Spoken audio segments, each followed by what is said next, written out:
He thought she was just a poor, orphan librarian he'd rescued from obscurity. He thought he could toss her aside like last season's couture when a younger, flashier model came along. Alexander Blackwood, the tech mogul of the century, handed his wife divorce papers on their 5th anniversary, believing he was the one holding all the cards. But he made one fatal calculation. He didn't check who his wife really was. He didn't know that the penniless woman he was kicking out wasn't just a nobody. She was the heir to the very banking dynasty that owned his debt. This is the story of the most brutal divorce in high society, and the royal reveal that brought a billionaire to his knees. The air inside the private dining room at Percé, overlooking Columbus Circle, was cold, colder than the vintage Dom Perignon chilling in the silver bucket. This was supposed to be a celebration. 5 years. 5 years since Alexander Blackwood, the genius behind the Titan AI microchip, had married Victoria, the quiet, unassuming assistant archivist he'd met at a charity library fundraiser. Victoria sat with her hands folded in her lap. She was wearing a simple navy dress she'd bought at Macy's 3 years ago. It was elegant but faded, a stark contrast to the glinting Rolex Daytona on Alexander's wrist, a watch that cost more than the college tuition of the waitstaff serving them. "Happy anniversary, Alex," Victoria said softly, sliding a small, wrapped box across the table. Inside was a first edition of The Great Gatsby, something she had spent 6 months tracking down. She knew he loved stories about self-made men. Alexander didn't reach for the box. He didn't even look at it. He swirled his wine, looking out the window at the Manhattan skyline as if he owned it. In a way, he did. His company had just gone public on the Nasdaq, valuing his net worth at $4.2 billion. "We need to talk, Victoria," Alexander said, his voice devoid of warmth. It was the tone he used when firing a VP of operations. Victoria's heart hammered against her ribs. "Is it about the merger? I know you've been stressed." "It's not the merger," he cut her off. He reached into his bespoke Brioni jacket and pulled out a thick, cream-colored envelope. It wasn't a card. It was too heavy, too legal. He slid it across the table, pushing her gift aside until it nearly fell off the edge. "I'm filing for divorce." The silence that followed was deafening. The clinking of silverware from the main dining room seemed miles away. Victoria stared at the envelope, her breath hitching. "Divorce? But why? Alex, we don't we anymore, Victoria," he sighed, looking bored. "Look at you, and then look at me.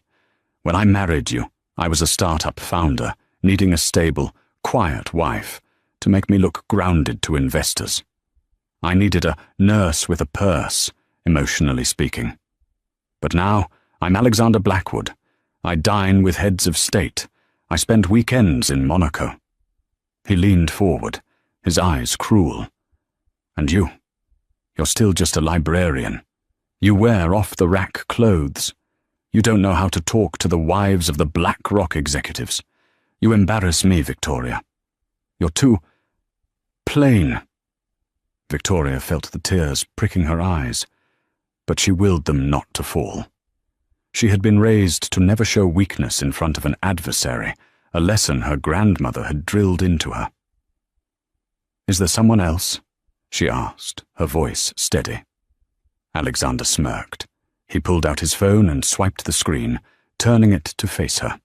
The photo showed Alexander on a yacht in Saint-Tropez, his arm around a woman with platinum blonde hair and a dress made of little more than diamonds.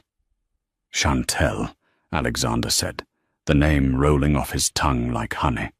"She's an influencer, 20 million followers. She just signed a brand deal with Gucci. She fits the brand, Victoria. She fits the life I've built. You fit the life I left behind." Victoria looked at the photo, then back at the man she had loved for 5 years. She remembered nursing him through the flu when his company was nearly bankrupt. She remembered signing the loan documents for their first apartment because his credit was shot. "You want me to leave?" Victoria stated. "Tonight," Alexander said. "The prenup is in the envelope. It's generous, considering you brought nothing into this marriage. You get $50,000 and you keep your whatever personal items you have. But I want you out of the penthouse by midnight. Chantel is moving in tomorrow morning." $50,000. It was an insult. It was what Alexander spent on a weekend trip to Vegas. Victoria reached for the envelope. She didn't scream. She didn't throw the wine in his face. She simply opened it, took the Montblanc pen he offered, and flipped to the back page. "You're not going to read it?" Alexander asked, surprised. He had expected begging. He had prepared for a scene. He had his lawyer, Harrison Wells of the prestigious firm Cravath, Swain and Moore, on speed dial just in case she caused a fuss. "No," Victoria said. She signed her name with a flourish, an intricate, practiced signature that looked far too regal for a simple librarian. Victoria A. H. Blackwood. She stood up. "I don't want your money, Alex. Keep the $50,000. You're going to need it more than I will." Alexander laughed, a barking, harsh sound. "I'm a billionaire, darling. I think I'll be fine. Just make sure you leave your keys with the doorman." Victoria turned and walked out of the restaurant. She didn't look back. She didn't see Alexander toss her unopened gift into the trash bin as the waiter poured him another glass of champagne. She walked out onto the street, the cold New York wind hitting her face. She took a deep breath. She wasn't sad. She was relieved. The charade was finally over. She reached into her purse and pulled out a phone, not the standard iPhone Alexander insisted she use, but a sleek, encrypted device made of black titanium. She dialed a number. "It's done," she said into the phone, her voice shifting from the timid wife to something colder, more commanding. He served the papers. "Activate the protocol." A deep, British voice answered on the other end. "Very good, Your Highness. The car is around the corner." Alexander returned to the penthouse at the 157 tower 2 hours later, buzzing with adrenaline and champagne. He expected to find Victoria crying in the hallway or packing frantic boxes. Instead, the apartment was silent. The closet, huge walk-in, filled with his designer suits, had a small section in the corner where Victoria kept her things. It was empty. The bathroom counter was cleared of her drugstore moisturizers. "Good riddance," he muttered, loosening his tie. He walked to the living room, pouring himself a scotch from the crystal decanter. He walked over to the floor-to-ceiling window, looking out over Central Park. His phone buzzed. It was Chantel. "Is the mouse gone, baby? Can I come over?" He typed back. "Coast is clear. Come home." He felt like the king of the world. He was free. He had his company, his money, and now the trophy wife he deserved. Meanwhile, 3 blocks away, a blacked-out Rolls-Royce Phantom idled in a loading zone. The license plate was diplomatic. CD 1901. Victoria sat in the back seat, the shabby librarian demeanor gone. She had pulled her hair out of its messy bun, letting golden waves cascade down her shoulders. She removed the cheap reading glasses, revealing sharp, piercing blue eyes. "We have secured a suite at the Pierre for tonight, Ma'am," the driver said. "And your grandmother, the Grand Duchess, is on the secure line." Victoria took the phone. "Grand-mère." "Victoria." A stern, elderly voice crackled over the line. "Is it finished? Is the American boy out of your system?" "Yes, Grand-mère," Victoria said, looking out the window as they passed the building she had called home for 5 years. "He divorced me. He thinks I'm destitute." "Good," the Grand Duchess of Valoria replied. Valoria was a small, incredibly wealthy European principality, nestled between France and Switzerland, known for two things: its absolute privacy laws and its ownership of the Royal Sovereign Trust, the largest private lending equity in the world. "You have played your little game of normal life long enough, Victoria," her grandmother continued. "It is time to come home, or at least take your rightful place. The Board of Directors meeting for the Trust is next week in Zurich. We are reviewing the high-risk portfolios." Victoria's eyes narrowed. "High-risk portfolios? Does that include the tech sector?" "Indeed. Specifically, a massive loan taken out by a company called Titan AI. They are over-leveraged and requesting a restructuring to avoid bankruptcy. The CEO is a reckless man named Blackwood, I believe." A slow, dangerous smile spread across Victoria's face. Alexander hadn't just divorced his wife. He had divorced Princess Victoria Adelaide of Valoria, the primary shareholder of the bank that held the mortgage on his company, his penthouse, and his private jet. "Don't restructure the loan, Grandmère," Victoria said, her voice turning to ice. "I'll handle the Titan AI account personally. I'm staying in New York for a while longer. I have some business to attend to." "Very well," the Grand Duchess said, "but you cannot stay at the Pierre forever. We have opened the townhouse on the Upper East Side. The staff has been flown in. And Victoria." "Yes?" "Burn those clothes. You look like a peasant." The next morning, Alexander woke up to the smell of burnt toast. Chantel was in the kitchen, wearing one of his dress shirts, trying to figure out how to use the $10,000 espresso machine.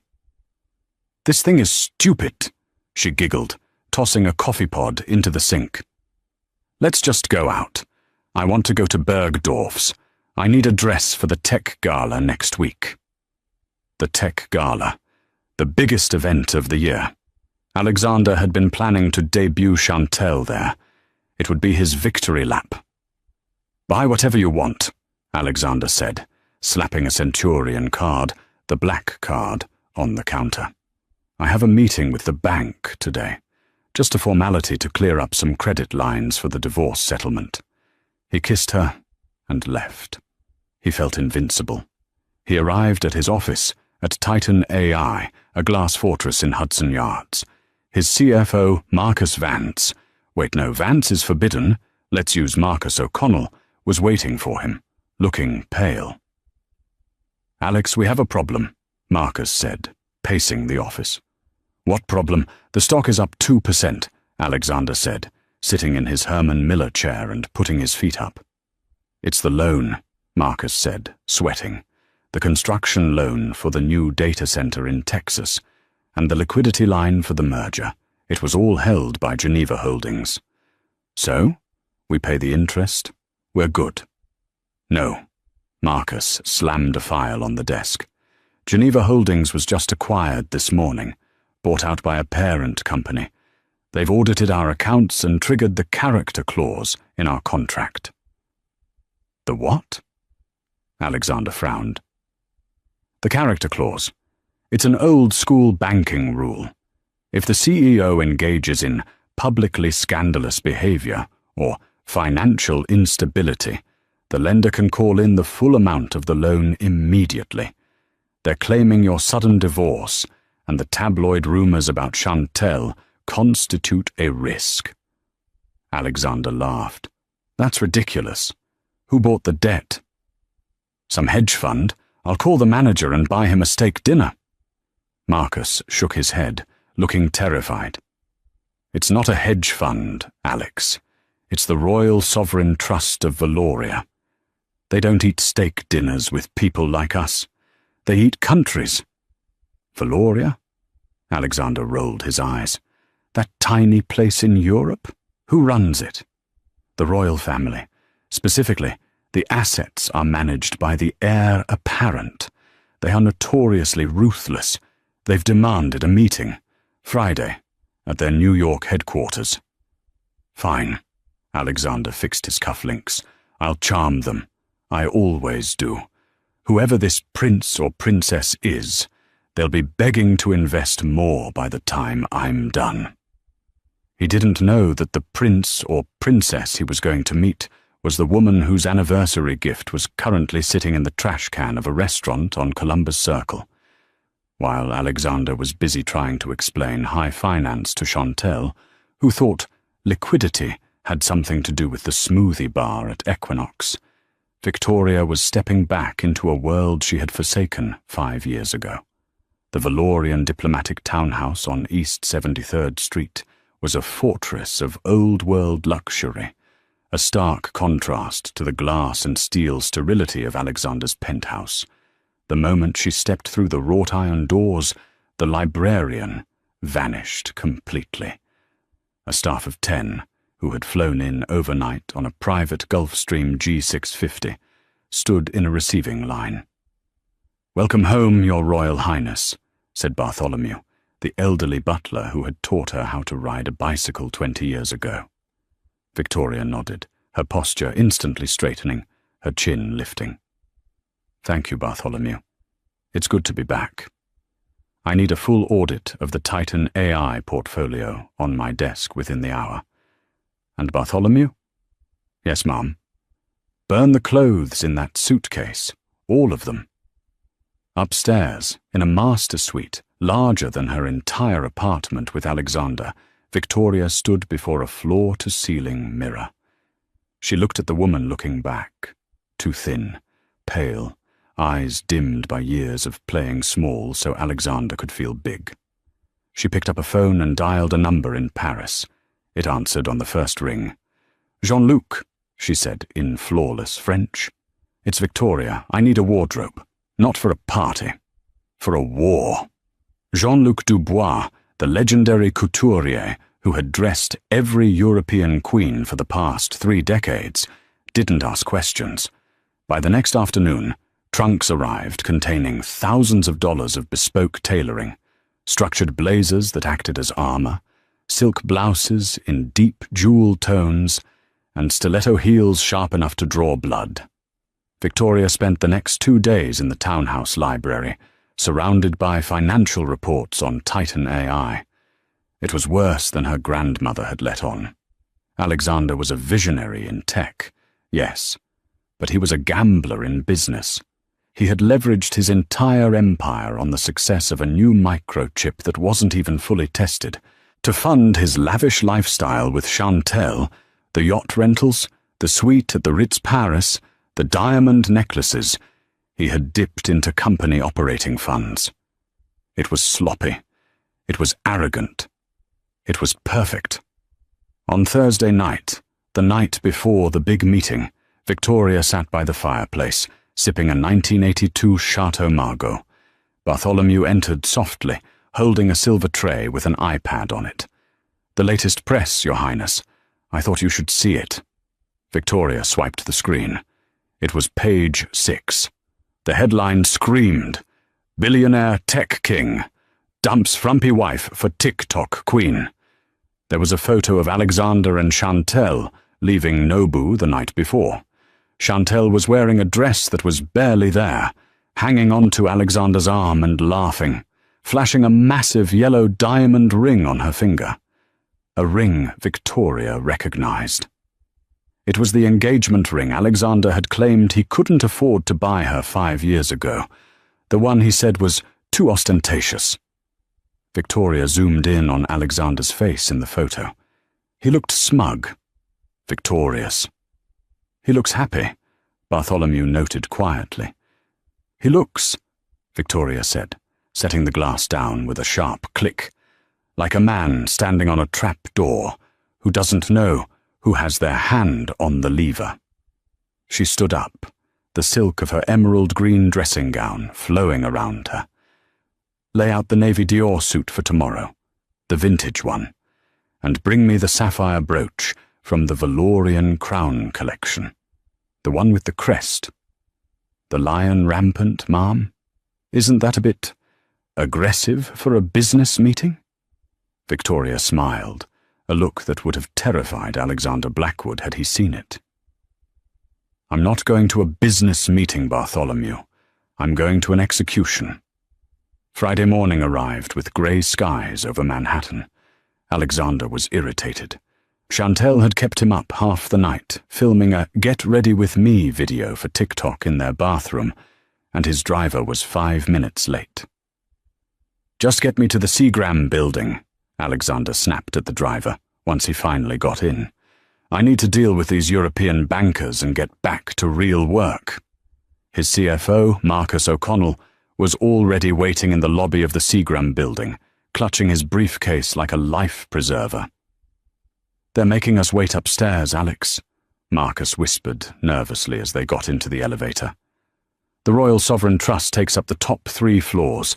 It's intense. Alexander adjusted his tie in the elevator reflection. Relax, Marcus. They're just money guys. They want reassurance. I'll give them the 5-year projection, throw around some buzzwords like synergy and quantum integration, and we'll walk out with an extended credit line. Watch the master at work. The elevator doors opened onto the 38th floor, and the atmosphere immediately shifted. It was dead silent.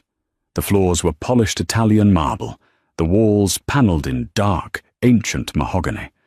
There were no open-plan desks, no ping-pong tables, no tech-bro energy, just oil paintings of severe-looking men in 18th-century military uniforms. A severe woman in a grey suit met them. Mr. Blackwood, Mr. O'Connell, follow me. She didn't offer them coffee. She didn't smile.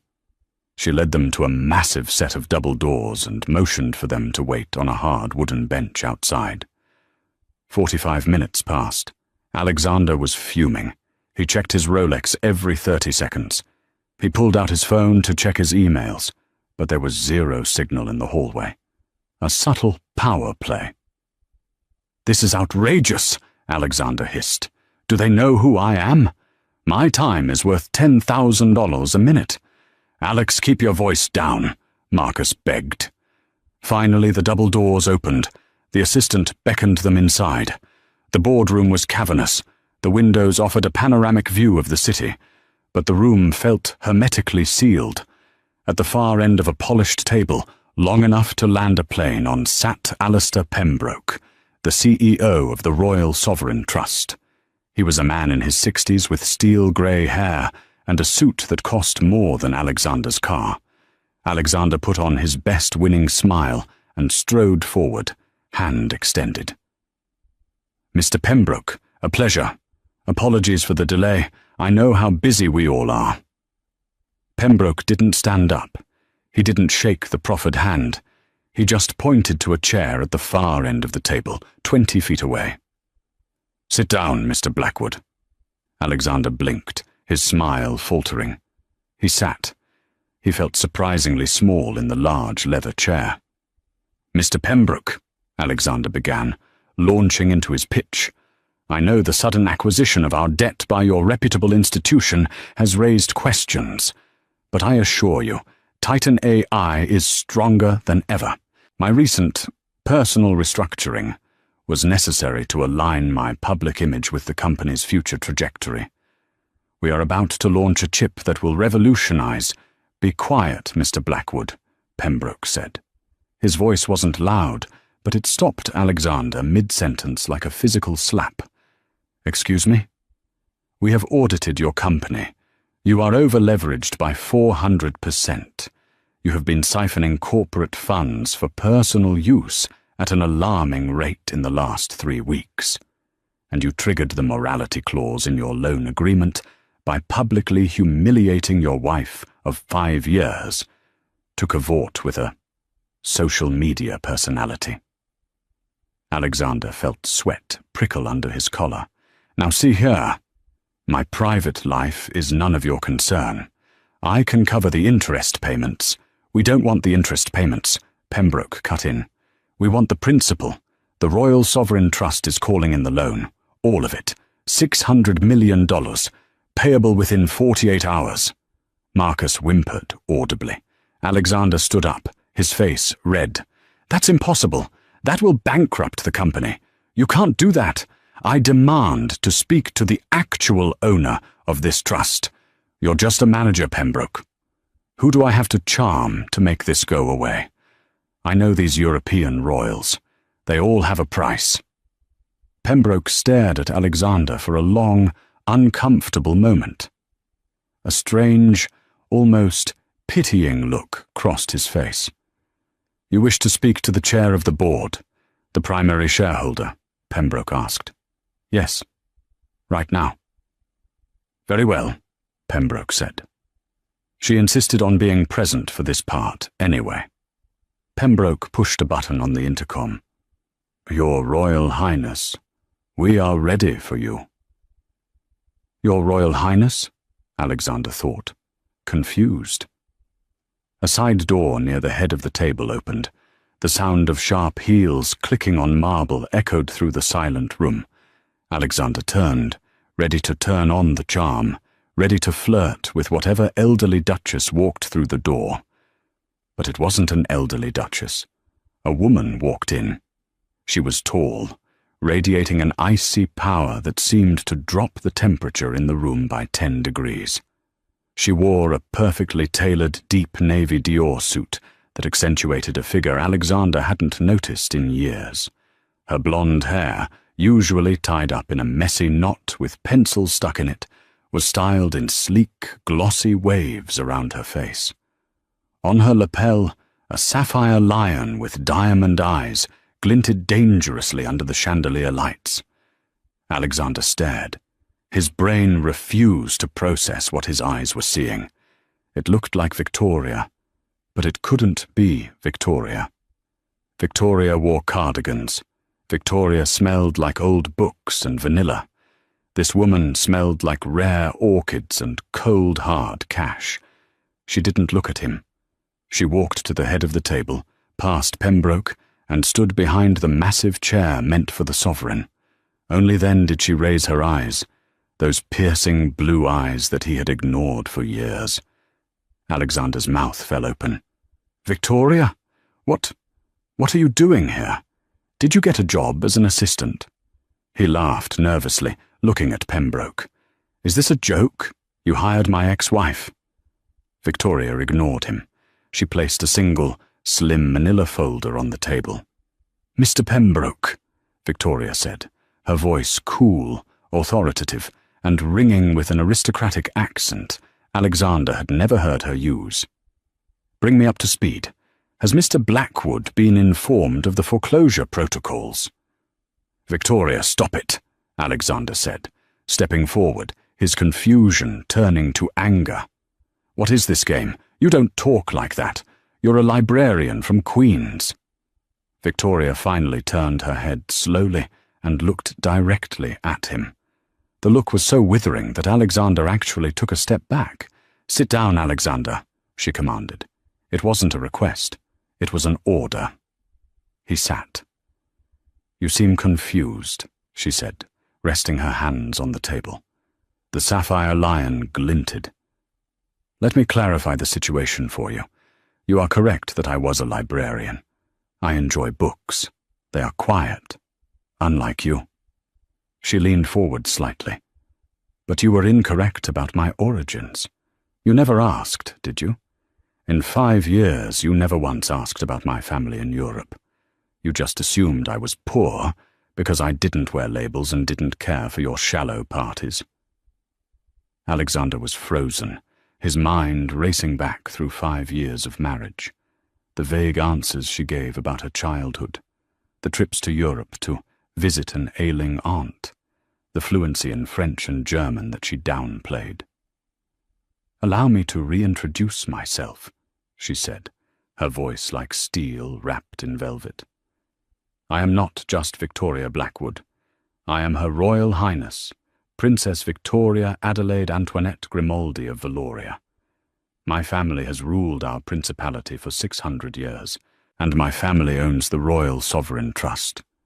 She paused to let the words sink in.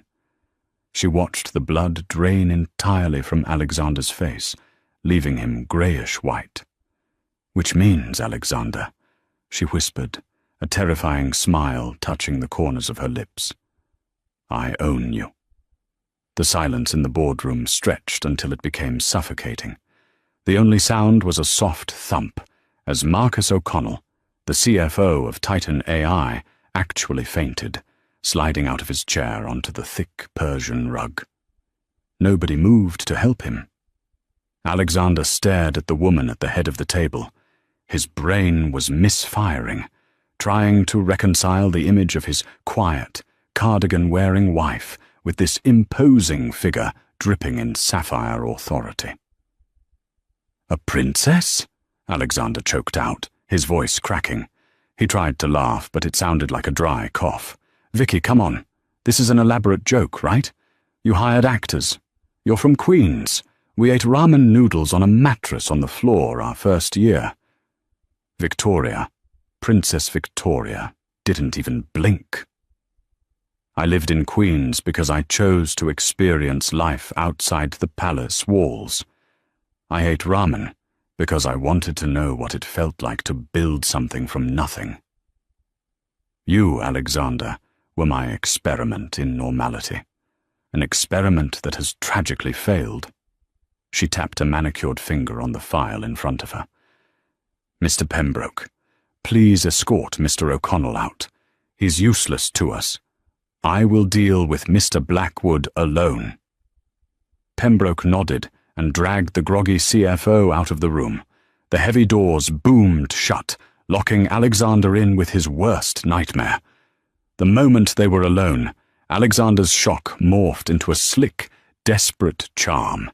He took a step toward her, his famous investor smile plastered on his face.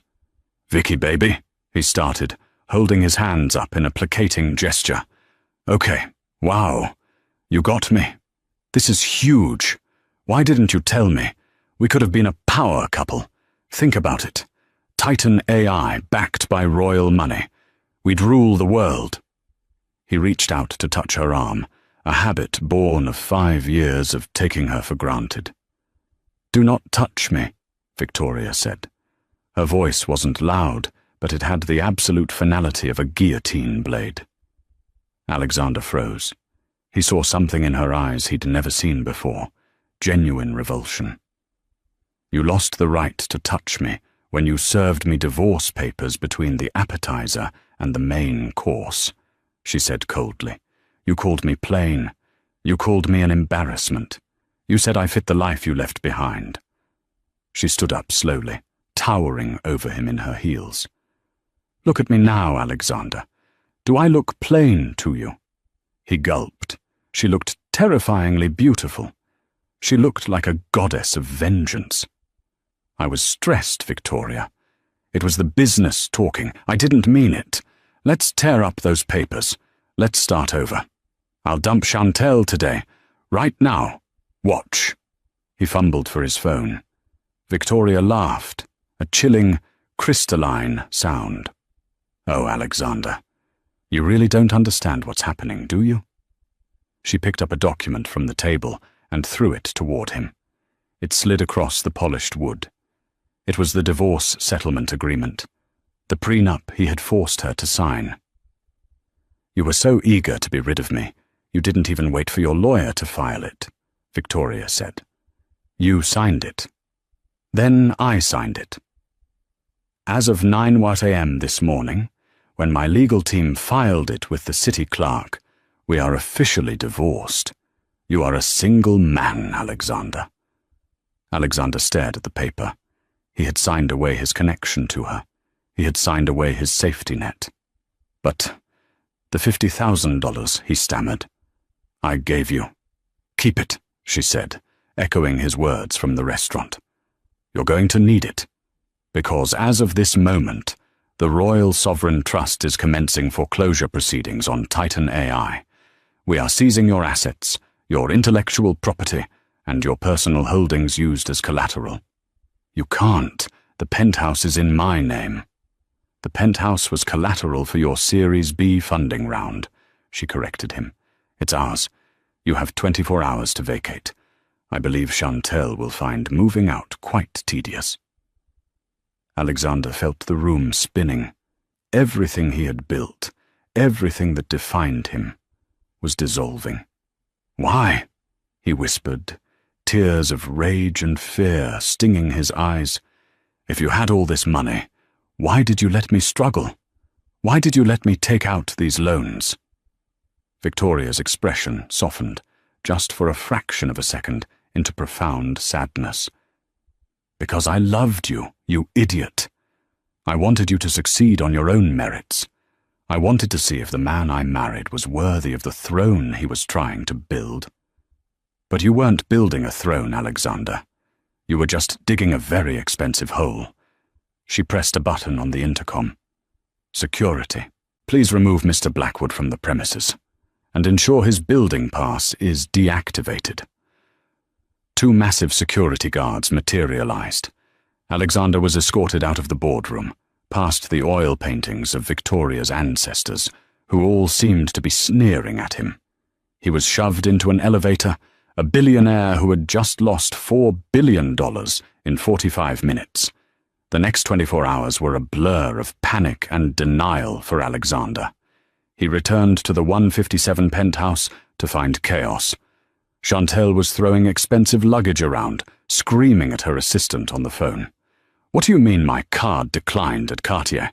Chantel shrieked, throwing a diamond bracelet across the room. It hit a vase, shattering it. Alexander walked in, looking like a ghost. "Chantel, shut up!" he snapped, loosening his tie, feeling like it was strangling him. She whirled on him. "Alex, fix this!" The doorman looked at me weird. "My card isn't working, and TMZ is posting something about your company stock crashing?" It was true. The news of the Royal Sovereign Trust calling in the loan had leaked. Victoria's doing, no doubt. Titan AI stock was in freefall. It had dropped 40% since this morning. His net worth was vaporizing by the second. "It's just a hiccup," Alexander lied, pouring himself a scotch with shaking hands. "Banking error. I straightened it out." "You better have," Chantel huffed, examining her nails. "Tonight is the tech gala at the Met. I have a custom Versace gown coming.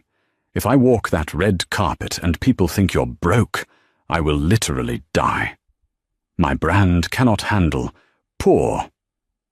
The gala. Alexander had forgotten. The biggest night of the New York social calendar. He was supposed to be the keynote speaker, celebrating his success. "We're going," Alexander said firmly. A plan formed in his desperate mind. If he showed up, looked rich, acted confident, he could calm the markets. He could find new investors at the party. He could spin this. "Get dressed," he ordered Chantel. "We need to look like $1 billion. Tonight is everything." While Alexander was desperately trying to glue his crumbling empire back together with scotch and lies, Victoria was preparing for war on the Upper East Side. The Valorian townhouse was buzzing. Her grandmother, the Grand Duchess, a woman who once made a Russian oligarch cry at a G20 summit, had arrived. "Stand still, Victoria," the Grand Duchess commanded, examining her granddaughter. Victoria stood on a pedestal in the center of her dressing room. She was wearing a creation that Jean-Luc Dubois had flown in personally. It was a gown of midnight blue velvet that seemed to absorb the light, tailored so perfectly it looked like it was painted on her skin. It was regal, imposing, and undeniably expensive. "The neck is bare," the Grand Duchess noted critically. "I didn't want to overdo it, Grandmère." The Grand Duchess scoffed. "Tonight is not about subtlety, child. Tonight is about power. Bring the case." Bartholomew stepped forward, carrying a velvet-covered steel case handcuffed to his wrist. He unlocked it. Inside lay the Valorian sapphire suite, a necklace, earrings, and tiara, made of sapphires the size of quail eggs, surrounded by hundreds of flawless diamonds. They hadn't been worn in public since Victoria's mother passed away 15 years ago. Victoria's breath caught. "Are you sure? These belong in the vault." "They belong on a princess who is taking back her dignity," the Grand Duchess said, placing the heavy, cold necklace around Victoria's throat. She stepped back.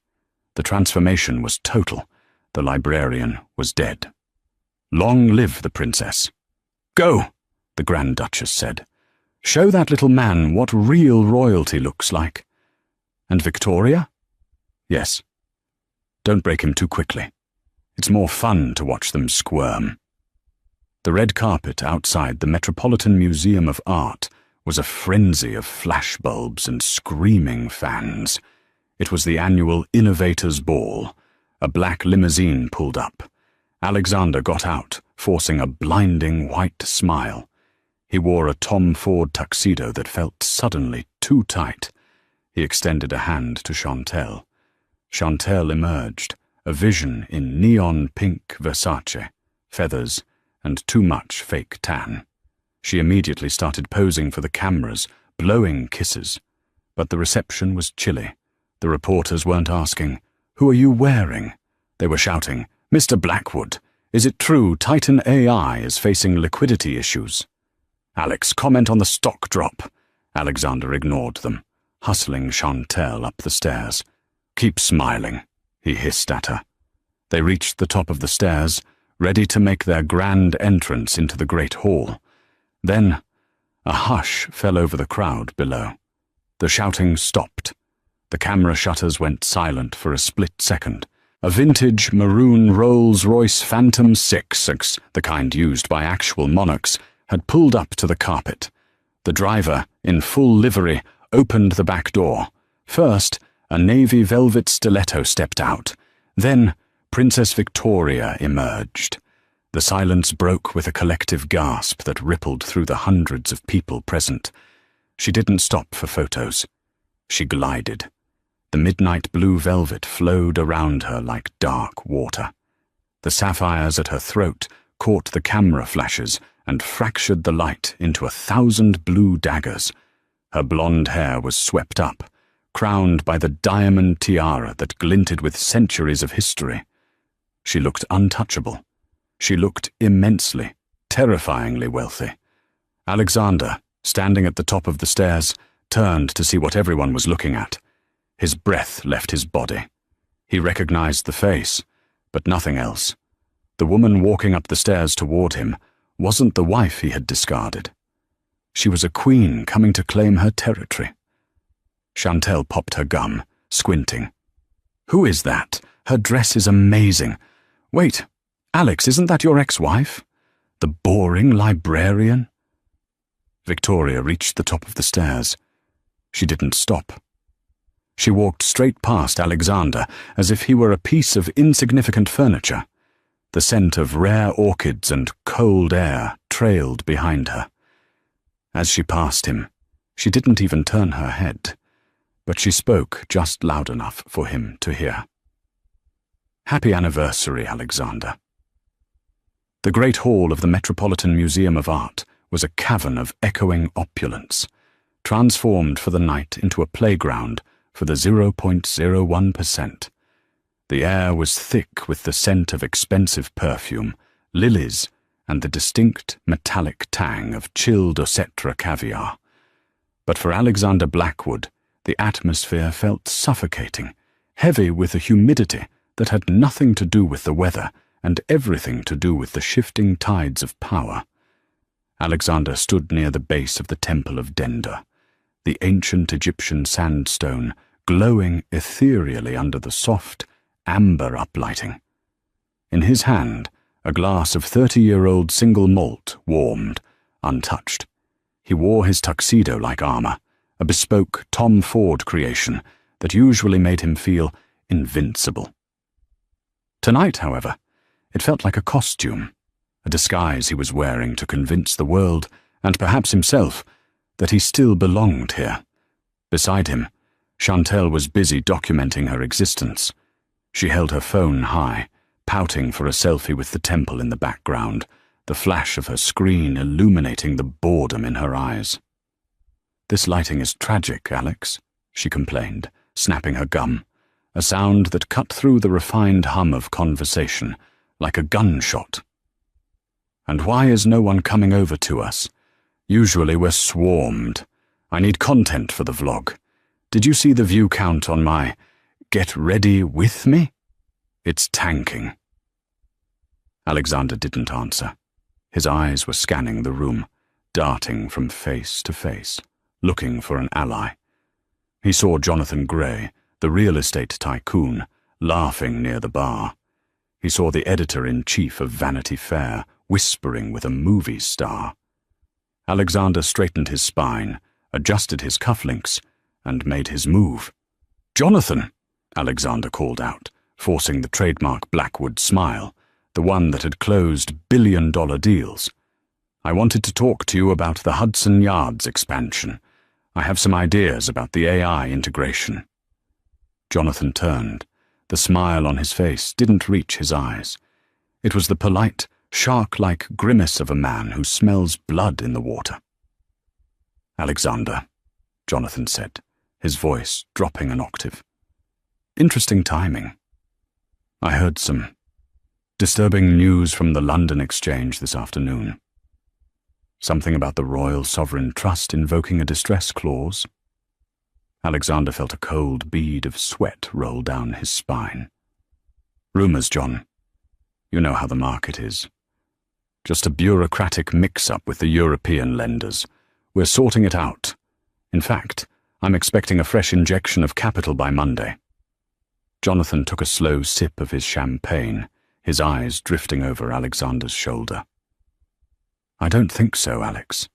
My team at Goldman tells me your patents were seized an hour ago. You don't have the IP anymore. You're selling a car without an engine." Before Alexander could protest, Jonathan took a step back. "I'd love to chat, but I see someone I actually need to do business with. Good luck, Alex. You're going to need it." Jonathan walked away, leaving Alexander standing in a void of social isolation. It was happening. The freeze out. In high society, you don't get yelled at. You just get erased. "Rude," Chantel muttered, looking up from her phone. "Who was that old guy, anyway? He has zero drip."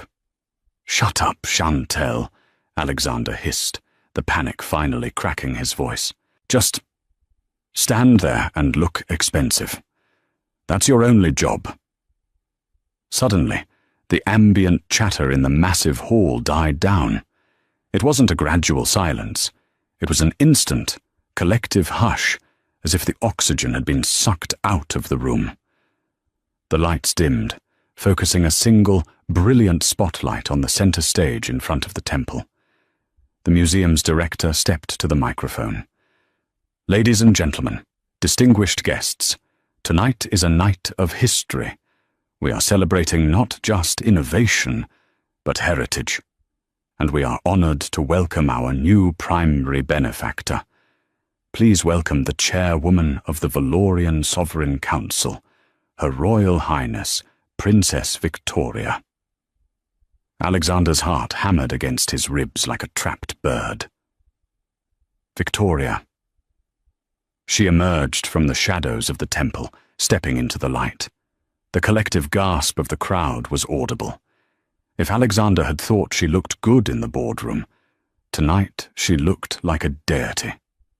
She was wearing the midnight blue velvet gown, but now, under the museum lights, the Valorian sapphire suite was blinding. The necklace, a cascade of deep blue stones surrounded by diamonds, rested on her collarbone with the weight of 600 years of history. A delicate diamond tiara crowned her blonde hair, which was swept up in an intricate chignon. She didn't walk. She floated. Her posture was perfect, her chin held high, her expression serene and unreadable. She was a woman who owned the room, not because she had bought it, but because she had been born to rule it. She reached the podium, adjusting the microphone with a gloved hand. Her blue eyes scanned the crowd, confident and clear. "Thank you," she began, her voice echoing through the silent hall. It was the voice of the woman Alexander had married, but stripped of the timidity, stripped of the apology. "For years I have walked among you quietly. I have observed what this city values. I have seen how quickly it elevates the loud, the flashy, and the new." She paused, her gaze sweeping over the audience. For a fleeting second, her eyes locked onto Alexander's. He felt stripped naked, exposed for the fraud he was. "But true value," Victoria continued, her voice gaining strength, "is not found in the fluctuating price of a stock. It is not found in the number of followers you have, or the brand on your lapel. True value is found in integrity, in loyalty, in the things that cannot be bought, only earned. My family has protected our legacy for centuries, not by chasing the next big thing, but by honoring our roots." She smiled, a small, dangerous curve of her lips. "I recently learned a hard lesson about the difference between price and value. I watched someone throw away a diamond because he was too busy chasing glitter. Tonight, I am here to pledge 100 million to the restoration of this court, to ensure that true art, that which is real and lasting, survives." The applause that followed was deafening. It was the sound of allegiance shifting. The room had a new queen, and Alexander Blackwood was officially deposed. As Victoria stepped down from the stage, surrounded by a phalanx of admirers, Michael Bloomberg, the Olsen twins, the head of the Federal Reserve, Alexander felt a surge of manic desperation. He couldn't let it end like this. He had to fix it. He could charm her. He could remind her of the good times. "Stay here," he ordered Chantel, pushing past a waiter. He shoved his way through the crowd, ignoring the glares of the people he bumped into. He reached the edge of the VIP circle just as Victoria was accepting a glass of champagne from a waiter. "Victoria!" Alexander shouted. The sound of his voice, raw and desperate, cut through the polite congratulations. The circle around her parted, not out of respect for him, but out of the morbid curiosity of watching a car crash. Victoria turned slowly. She handed her glass to an aide and looked at him. There was no anger in her face. There was something far worse, indifference. "Alexander," she said, her tone level, "you are making a scene. Again." "We need to talk," Alexander panted, sweat visible on his forehead. He reached out to grab her arm, but a massive security guard stepped forward. Victoria raised a hand, halting the guard. "Let him speak," she said softly. "It's his closing argument." "Vicky, please." Alexander lowered his voice, trying to create an intimacy that no longer existed. "I know you're angry. You have every right to be. I was an idiot. But look at us. Look at what we could do together now. I built Titan AI for us. I wanted to be worthy of you." Victoria laughed. It was a dry, humorless sound. "Worthy of me? Alexander, when I met you, I was worth billions. I didn't need you to be rich. I needed you to be good. I needed you to be the man who read poetry to me on the fire escape in Queens. Instead, you became this." She gestured vaguely at his tuxedo, his face, his entire existence. This hollow shell of a man who measures his self-worth by the reflection in others' eyes. "I can change," Alexander pleaded, tears pricking his eyes. "I'll sign a post-nup. I'll give up the CEO title. Just don't destroy me. Don't take the company. It's my baby." Victoria took a step closer, the scent of rare orchids overwhelming his senses. "You didn't build that company, Alex. My trust fund did. I signed the guarantor loans 5 years ago, when no bank in America would touch you. I bought your debt. I paid your payroll when you missed it in 2021. You thought you were a self-made man. You were a scholarship student in the school of my patience, and you just flunked out." She turned to walk away. "I still love you," Alexander screamed, the lie tasting like ash in his mouth. Victoria stopped. She didn't turn back. "No, Alexander. You love the reflection of yourself you saw in my eyes when I looked at you with adoration. But the mirror is broken. You're on your own." She walked away, the velvet of her dress trailing behind her, like the dark water closing over a sinking ship. Alexander stood there, trembling. He felt a tap on his shoulder. He turned to see Chantel. She wasn't holding her phone anymore. She was holding the yellow diamond engagement ring he had given her, the ring bought with the company credit card that was now cancelled. "So," Chantel said, her voice dripping with disdain, "I googled it. It's true. You're totally washed." "Chantel, not now," Alexander groaned. "Actually, exactly now," she snapped. She looked at the ring, then back at him. "You know, the jeweler told me this had a flaw in it. I guess that makes sense now. Cheap ring for a cheap man." She dropped the ring into his champagne glass. It landed with a pathetic clink, splashing whiskey onto his tuxedo shirt. "I'm going to the after-party with the guy from Spotify," she said, smoothing her neon pink dress. "Don't follow me. You ruin the aesthetic." She spun on her heel and marched away, the crowd parting for her neon plumage, leaving Alexander standing alone in the center of the room. He looked down at the ring in the amber liquid. He looked up at the room. People were staring, whispering. Some were even taking photos of him. The titan, the genius, the billionaire. A waiter appeared at his elbow. He looked distinctively unimpressed. "Sir?" the waiter said. "Get me another drink," Alexander rasped. "I'm afraid I can't do that, Mr. Blackwood," the waiter said, his voice loud enough for the nearby guests to hear.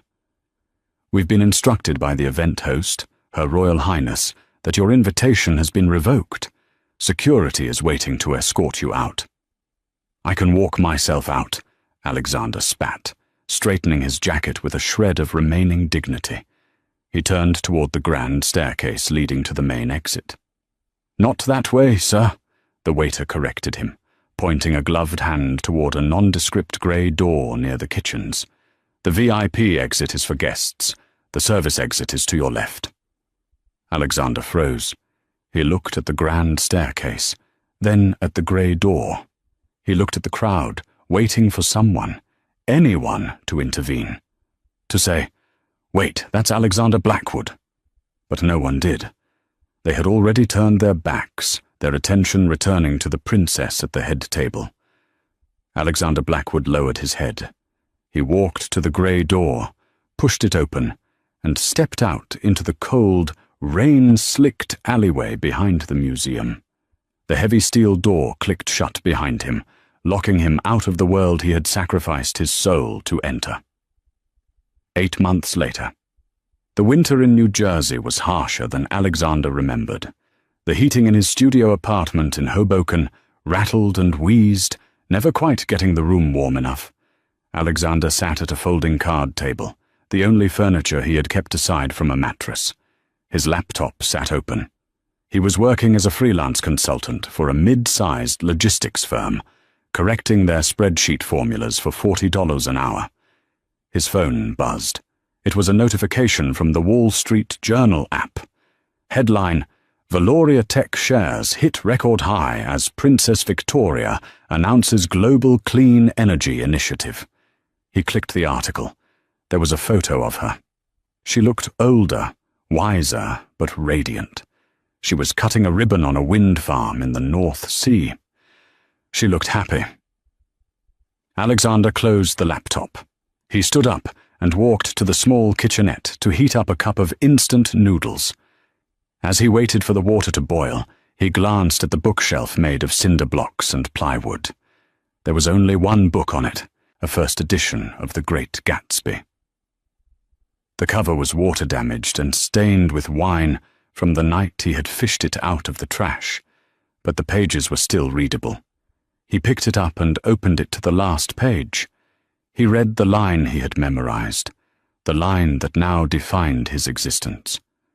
So we beat on, boats against the current, borne back ceaselessly into the past. He closed the book, sat down on the floor, and ate his dinner in the silence of a life he had built with his own 2 hands.